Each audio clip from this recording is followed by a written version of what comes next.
A ver, siempre que oigo la palabra apocalipsis, no sé, la mente se me va directamente a meteoritos, a películas de catástrofes. Sí, al cine, claro. Exacto, a esos debates interminables sobre el fin del mundo. Es una palabra que tiene un peso, ¡buah!, enorme.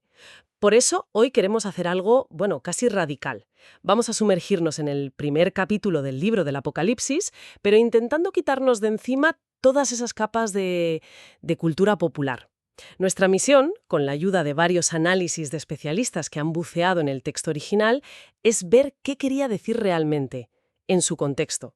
Es como intentar escuchar la canción original después de haber oído 1000 versiones. Pues es que esa es la clave de todo. Fíjate que la primera palabra del libro ya te lo dice todo. Y es precisamente la que peor hemos entendido. Apocalipsis. Apocalipsis. Viene de una palabra griega apocalipsis, que literalmente significa quitar el velo. Ah, o sea, desvelar. Desvelar, revelar. O sea, que desde la primera línea el libro te está diciendo, no vengo a ocultar, sino a mostrar. Y para que no haya dudas sobre la fiabilidad de lo que va a mostrar, establece una cadena de transmisión muy clara. Casi notarial. Sí, casi notarial diría yo. Dios le da el mensaje a Jesucristo, que lo envía a través de un ángel a su siervo Juan, y éste lo tiene que compartir con las iglesias. No es una opinión de Juan, ¿eh? Es un mensaje con un origen muy concreto. Eso ya cambia por completo la perspectiva. No es un libro de secretos, sino de revelaciones. Entonces, si no es una bola de cristal para predecir el futuro, ¿para qué se escribió? ¿Cuál era la intención? Porque las fuentes que hemos visto insisten mucho en que su propósito principal es, y esto me sorprendió, pastoral. Totalmente. Es que no busca tanto satisfacer nuestra curiosidad sobre el futuro, Claro. sino fortalecer a sus primeros lectores. Pensemos un poco en ellos. Comunidades cristianas del siglo I en el Imperio Romano. A menudo perseguidas, sintiéndose pequeñas, insignificantes. Este libro lo que buscaba en el fondo era mostrarles un Jesucristo glorificado, poderoso, soberano, para decirles, oye, aguantad, Perseverad. perseverad, que esto merece la pena porque vuestro Señor tiene el control de la historia. Es un mensaje de ánimo, no de terror. Claro, es un libro para tiempos de crisis. Y para transmitir ese mensaje, el autor usa una mezcla de estilos que, francamente, es lo que lo hace tan difícil de leer a veces. Sí, es una especie de cóctel literario único. Los análisis coinciden en que mezcla tres géneros. Por un lado, es literatura apocalíptica, y de ahí vienen los símbolos extraños, las visiones, las imágenes potentes que tanto nos llaman la atención. Es un lenguaje codificado que sus primeros lectores entendían mucho mejor que nosotros. Porque estaba lleno de referencias a su Biblia, ¿no? Al Antiguo Testamento, ¿vale? Ese es el primer ingrediente. ¿Y el segundo? El segundo es que es literatura profética, pero no profecía en el sentido de adivinar el futuro, No, claro. Ujú. sino en el sentido bíblico. Es una palabra de Dios para el presente que llama a la gente al arrepentimiento y a la fidelidad. Hay un mensaje moral y ético muy fuerte. Y el tercer género, que es fundamental, es que es una epístola. Una carta sí. En esencia, todo el libro es una carta circular enviada a 7 iglesias reales con nombres y apellidos que estaban en la provincia romana de Asia, en la actual Turquía. O sea que es como una carta, profecía, película de ciencia ficción simbólica, todo en uno. Básicamente, Normal que sea un lío interpretarlo si te dejas fuera alguna de las piezas. Y hablando de cartas, el libro empieza con algo que me parece fascinante. Una bendición en el versículo 3. Pero no es una bendición cualquiera. no, para nada. Es muy específica y nos da pistas sobre cómo se usaba este libro. Dichoso el que lee. Y dichosos los que escuchan las palabras de este mensaje profético y hacen caso de lo que aquí está escrito. Fíjate en los detalles. El que lee, en singular, En singular. Esto sugiere que había una persona, el lector, encargado de leer el texto en voz alta para la congregación. mientras que los que escuchan está en plural, la comunidad reunida. Justo. Era un libro para ser experimentado en grupo, no en una lectura silenciosa individual. Y la tercera parte es la más importante. Y los que hacen caso. Ahí está.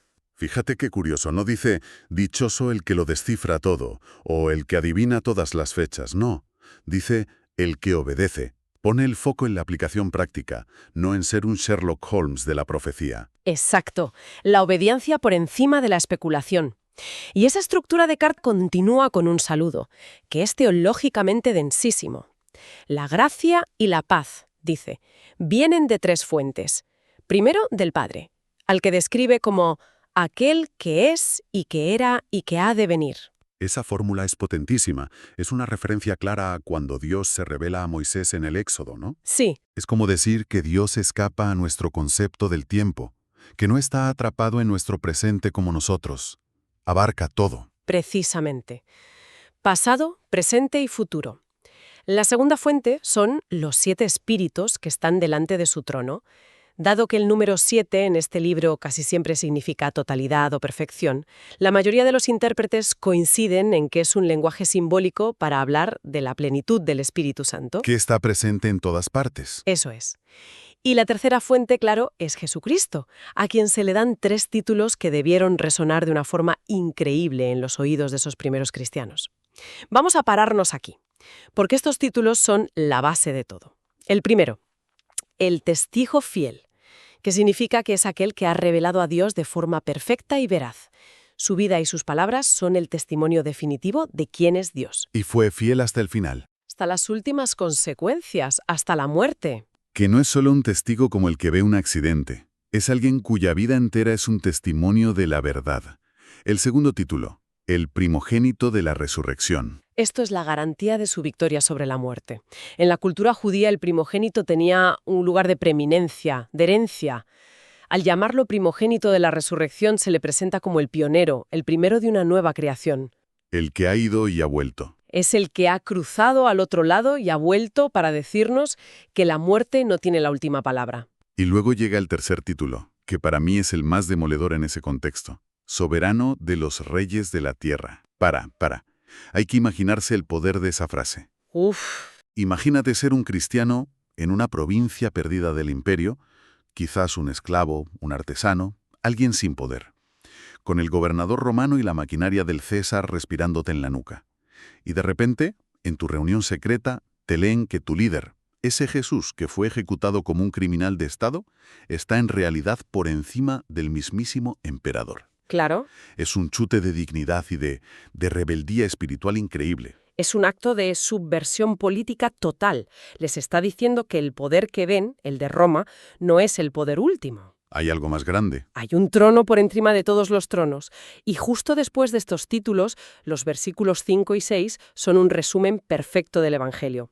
Dicen que Cristo, primero, nos ama en tiempo presente, un amor continuo. Sí. Segundo, nos ha liberado de nuestros pecados con su sangre, una acción pasada, completa. Y tercero, nos ha constituido como un reino y sacerdotes. Esta idea del reino y sacerdotes la hemos perdido un poco de vista, ¿no? Suena a algo muy lejano. Sí, pero para ellos era fundamental. Les estaba dando una nueva identidad. Ya no eran simplemente súbditos del imperio. Eran ciudadanos de otro reino, con una función, un trabajo que hacer. Ser sacerdotes.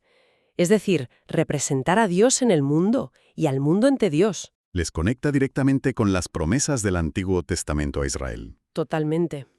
Les dice, esa misión ahora es vuestra.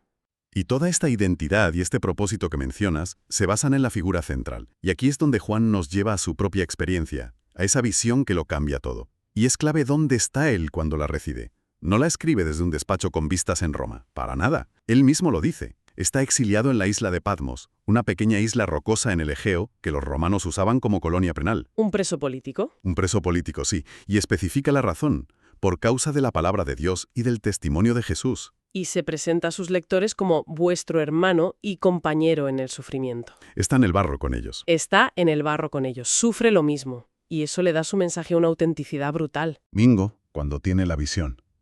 Y aquí es donde la cosa se pone visualmente muy extraña. Sí. Pelo blanco, ojos de fuego, pies de bronce, una espada que le sale de la boca. A primera vista suena casi a una descripción monstruosa.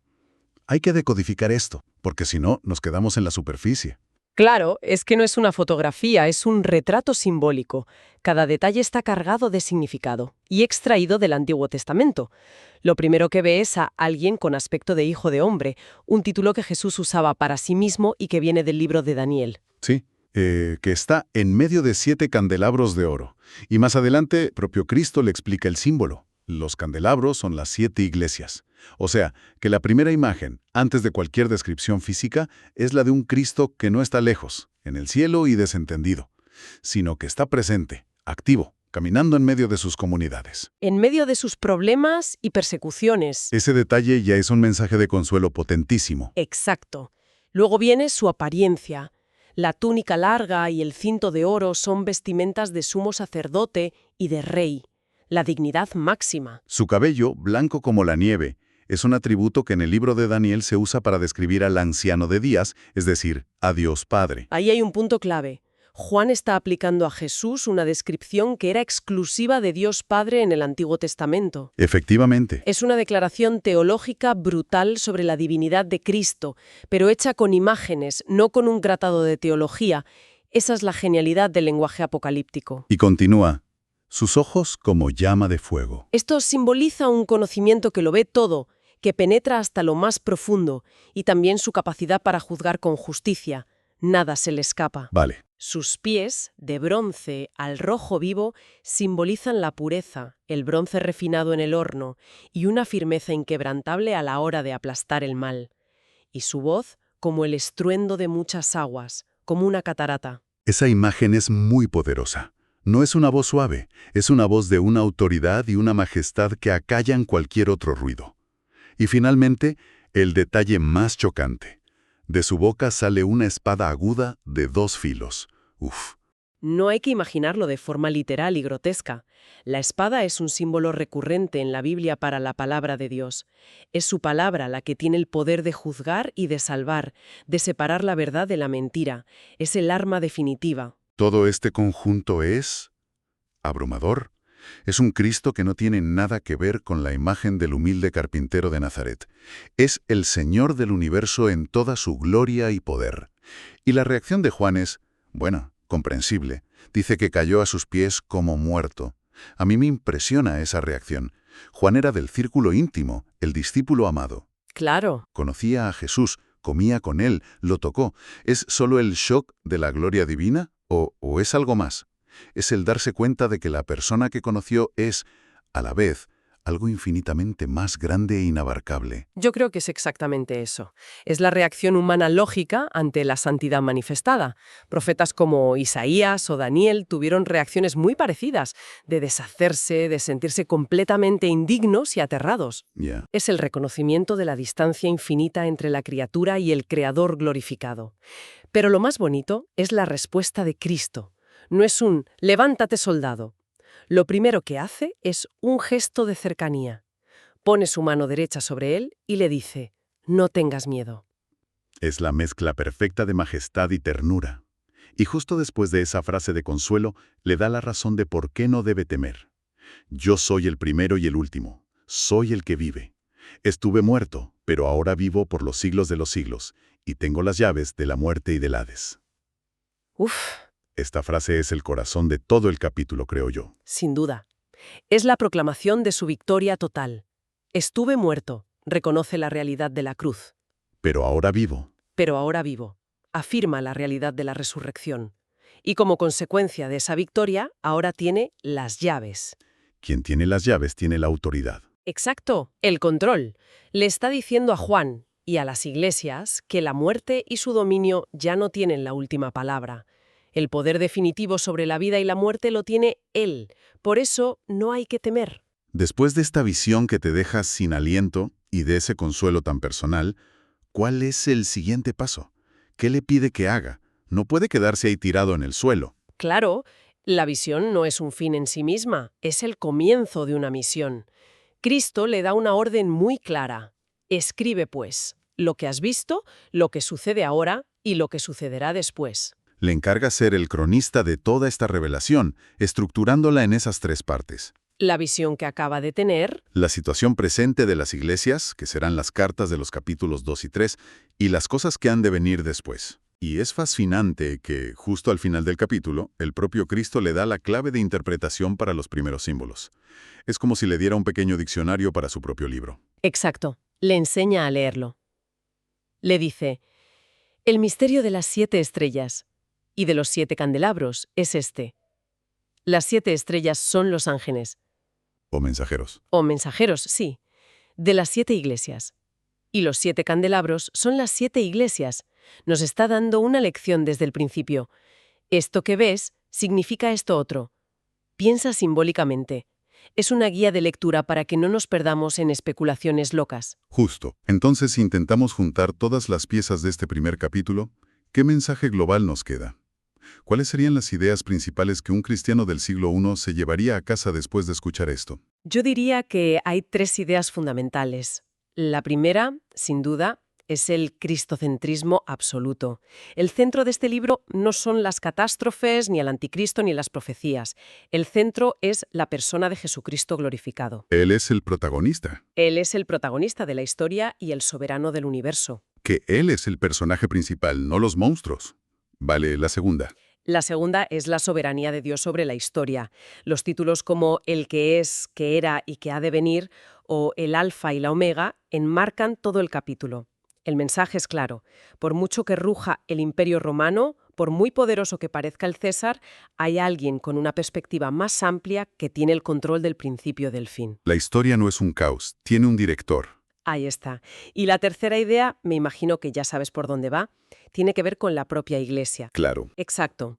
La tercera idea es la identidad y la seguridad de la Iglesia. No son un grupo de víctimas indefensas a merced de las circunstancias. Son un reino de sacerdotes redimido con un propósito. Y lo más importante, no están solos. La imagen central del capítulo es Cristo caminando en medio de los candelabros. Esa es la promesa. Estoy con vosotros en vuestras luchas. Ya. Por eso, el objetivo de esto no es asustar, sino infundir consuelo, esperanza y un llamado a adorar y a ser fieles, sin importar lo que pase. Es un cambio de marco mental completo. Y pensando en todo esto me surge una reflexión final. Una tensión que me parece muy provocadora. La visión que describe Juan es de una belleza y una solidez eterna. Cristo caminando entre 7 candelabros de oro. El oro es símbolo de lo que perdura, de lo valioso. Sí, Y esos candelabros representan a 7 iglesias muy concretas, con nombres y direcciones. La imagen es de permanencia, de la presencia soberana de Cristo en su iglesia. sí, es la imagen central de la seguridad de la Iglesia. Pero aquí viene la tensión. Si miramos la historia, esas 7 iglesias concretas de Asia Menor, las de Éfeso, Esmirna, Pérgamo, ¿Desaparecieron? desaparecieron hace siglos. Hoy en día, en esos lugares apenas queda rastro de ellas. La visión es eterna, pero su manifestación histórica, esas instituciones concretas, resultaron ser temporales, frágiles. Entonces, ¿qué nos sugiere esta tensión entre la promesa de la presencia indestructible de Cristo y la evidente fragilidad de las comunidades e instituciones humanas a lo largo del tiempo? ¿Cómo nos obliga esto a redefinir lo que entendemos por éxito o fracaso para una comunidad de fe?